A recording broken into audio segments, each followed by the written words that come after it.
Hello दोस्तों, स्वागत है आपका हमारे यूट्यूब चैनल सक्सेस स्टोरी में। अभी तक हमने जितना भी पढ़ा उसके आज हम एक एक क्वेश्चन देंगे और आप लोगों को जो होगा उसको कमेंट में उसके आंसर लिखकर भेजना होगा तो इसके क्वेश्चन क्या होंगे।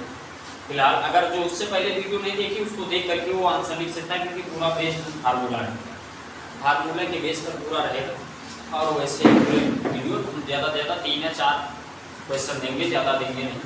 तो आइए अपनी क्वेश्चन पे चलते हैं। इसमें मोर फ्रैक्शन पे रहेगा, पीपीएम का रहेगा, चाहे पीपीबी में 10 to the power 9 का देना, कोई दिक्कत नहीं। ठीक, आओ चलते हैं। क्वेश्चन ये रहे तुम्हारा, केमिस्ट्री तुम्हारे क्वेश्चन रहेगा, देंगे क्वेश्चन एक करवा देंगे, उसके बाद हम समुद्री जल के प्रति किलोग्राम दें। तुम्हारा पहला सम क्या है, समुद्री जल के प्रति किलोग्राम, समुद्री जल के प्रति किलोग्राम में 5.8 into 10 to the power -3 gram oxygen या ऑक्सीजन घुली है, ऑक्सीजन घुली है। तो O2 की सांद्रता बताना है, ऑक्सीजन की सांद्रता बतानी है।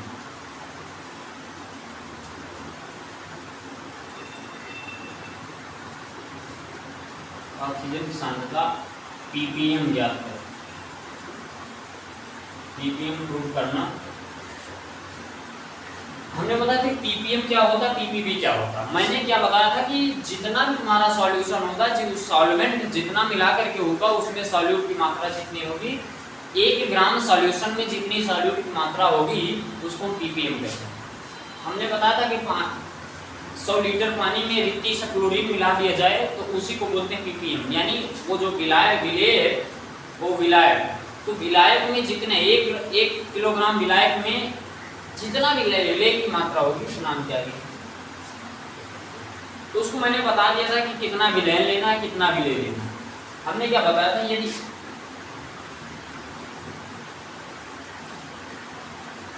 आपका 100 किलोग्राम पानी है, 100 लीटर वाटर है, उसमें रिक्ति सा क्लोरीन डाल दें। क्या डाल दें? क्लोरीन। तो ये जो क्लोरीन तुम्हारा होगा रिक्ति सा, इसी को हम बोलेंगे ppm।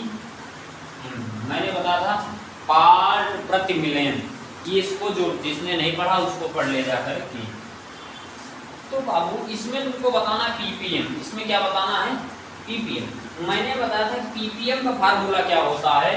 ppm का फार्मूला सेम फार्मूला बताया था, जैसे तुमने W, अगर W अपान प्रतिशत पढ़ा होगा, जितना अगर V प्रतिशत पढ़ा होगा, तो इन दोनों का फार्मूला सेम होता है इसके फार्मूले के जैसा।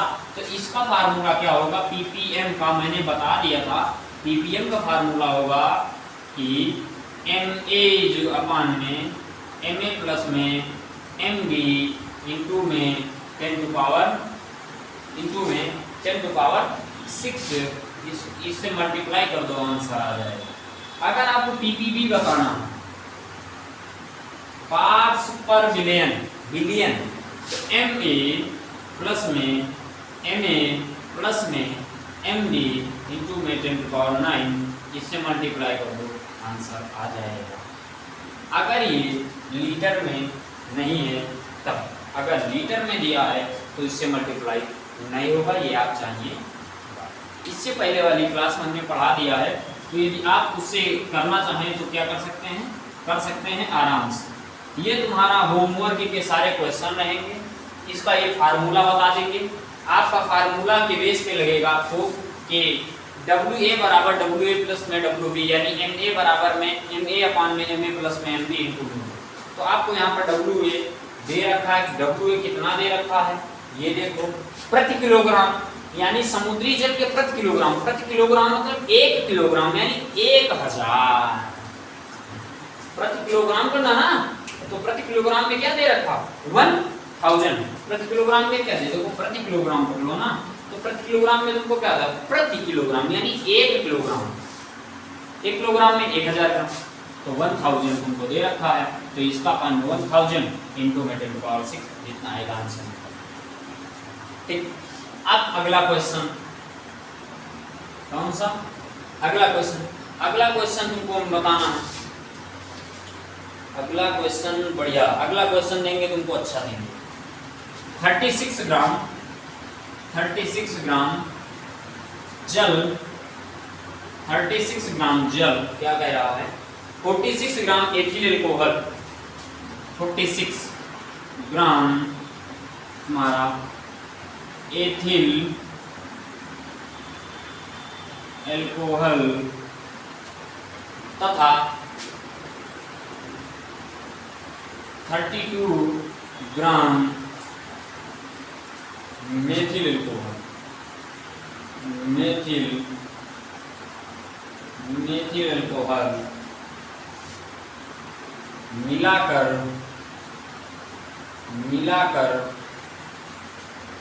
एक मिश्रण, ये क्या मिश्रण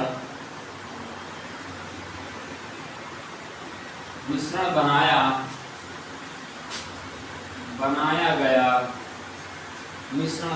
गया है,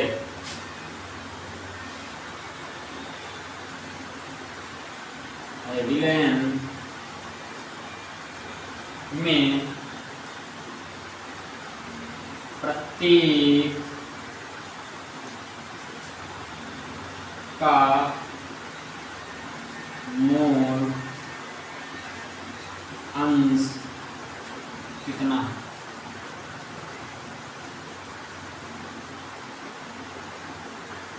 इसमें पूछा है कि 36 ग्राम जल और 46 ग्राम एथिल एल्कोहल और तथा 32 ग्राम मेथिल एल्कोहल, तो यानी ये CH3OH है, ये C2H5OH, तुम्हारा CH3OH क्या है, CH2OH क्या है, मिलाकर एक मिश्रण बनाया गया है, विलयन में प्रत्येक का मोल अंश बताना है। विलयन में क्या बताना है, प्रत्येक का मोल अंश बताना है।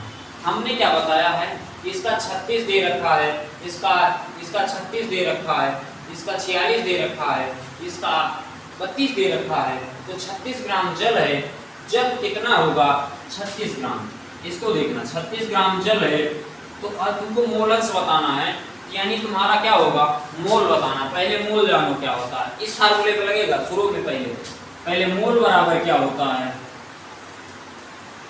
पहले तुमको ये दे रखा ना, क्या दे रखा, भार अपान में अणुभार, कितना आएगा, भार अपान में अणुभार, तो एक का बता रहे हैं, इसका भार कितना दे रखा 36 ग्राम, और उसके बाद जल का अणुभार कितना होगा H2O का 18, तो इसका 18, 18 दूनी 36, टोटल 2 ग्राम इसका निकला।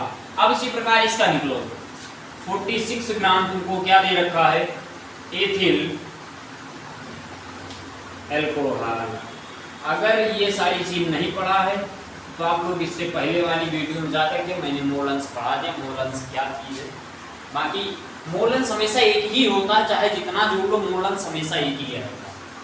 इसका क्या होगा, हमारा 46 ग्राम दे रखा है, उसके बाद इसका क्या होगा एथिल, तो C2H5OH, इसका निकाल लो, इसका लमसम जितना आएगा 5 12 लमसम 60 वाट के करीब आएगा, तो जितना आ जाए या जितना है उसको हाइड्रोजन ऑक्सीजन जितना है तो उसको इससे बटे कर दीजिए, उसके बाद इन सबको प्लस कर दीजिए। XA बराबर क्या मैंने बताया था, फार्मूला बताया था, इनका निकाल लिया जितना आएगा, उसके बाद एक्यूरेट 32 का निकाल लो, मेथिल का, किसका निकाल लो मेथिल का। इस प्रकार मेथिल का जितना आएगा 32 अपान में जितना, इन सबको मैंने एक फार्मूला बताया। XA बराबर क्या होता है, X बराबर XA प्लस में XB प्लस में XC इक्वल टू 1, इस पर निकल आएगा। ये हमेशा सब आपस में कितने होते हैं, एक होते हैं, तो इसी से फार्मूले से आपका ये क्या लग जाएगा, आंसर लग जाएगा। इसी प्रकार एक और है, कहो तो वो भी दे दूँ, वो भी दे दूँ। चलो अच्छा 3 क्वेश्चन हम देते हैं आप सभी को, 3 क्वेश्चन देखते हैं, उसके बाद कोई दिक्कत नहीं। ठीक, इस पे लग जाएगा, ठीक है ना, आप कर ले सकते हैं। इसको यदि करना है तो आप कर लो, अन्यथा इससे पहले वाली वीडियो देखते हैं। आप देखते हैं इसको कौन कौन करता। मैंने एक क्वेश्चन दिया था इससे पहले, किसी ने कमेंट नहीं किया, इसको मतलब किसी को नहीं आता। अब देखो एक विलयन में, इसके बाद एक क्वेश्चन, एक विलयन में, एक विलयन में 16 ग्राम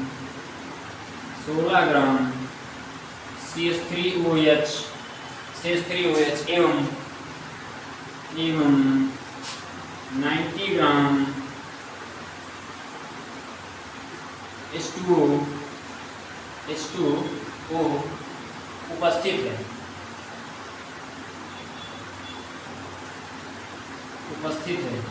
क्या है? उपस्थित है। H2O और CH3OH, H2O और CH3OH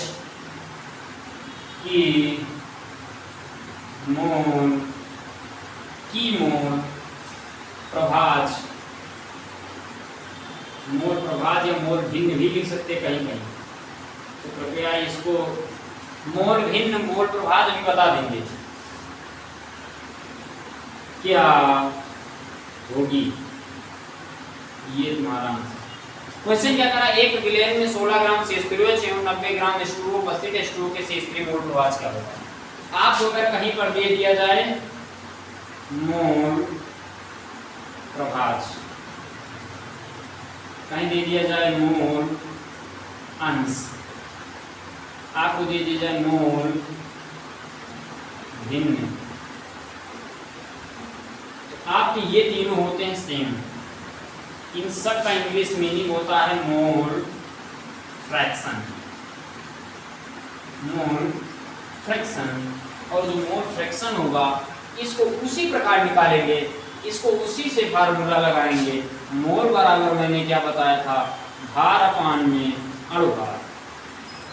क्या लगाया था? भार अपान में अणुभार। इसको बोलते हैं वेट अपान में मॉलिक्यूलर वेट। इससे निकाल लेना, इससे पहले इसका निकालना, फिर इसका निकालना, दोनों को लास्ट में प्लस कर देना, आपका आ जाएगा आंसर। देखते हैं कौन कौन करता है। आई होप आपको समझ में आ गया होगा। अब इसका आपको क्वेश्चन क्या करना है, इसका आंसर आप सभी लोग दीजिएगा, और इसका भी आंसर दीजिएगा, और इसका भी आंसर दीजिएगा, अन्यथा नेक्स्ट डे हम इसके आंसर खुद बताएंगे और देखते हैं कौन कौन करता है, कौन कौन नहीं करता है। ठीक है, तब तक के लिए नमस्कार, जय जय।